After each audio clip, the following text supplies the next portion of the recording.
Aj tebe občas napadne myšlienka typu Bože, čo ak sa mi tá rakovina vráti znova naspäť? Hoci si preliečený v stave remisie, stále máš pocit, ako keby ťa nahlodávala táto myšlienka.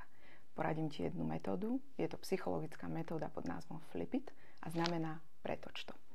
Takže ak ťa najbližšie napadne takáto zaťažujúca myšlienka, skús ju pretočiť následovne. Pýtaj sa samého seba.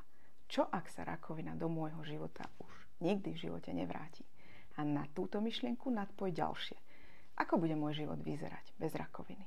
Ako sa budem cítiť? Čo všetko ešte zažijem? Kam sa pôjdem pozrieť? Čo všetko si ešte splním? Tá prvá myšlienka, plná strachu, ťa ťahá iba dole a dozadu. Dozadu naspäť k rakovine, ktorú už máš aj tak prekonanú a preliečenú. Tá druhá myšlienková cesta ťa posúva smerom vpred. Vpred do tvojho života bez rakoviny.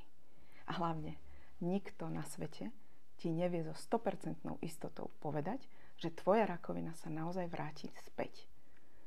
Takže si v bode 0, v bode zdravia a máš na výber z 2 myšlienkových ciest. Ktorú si pre seba vyberieš?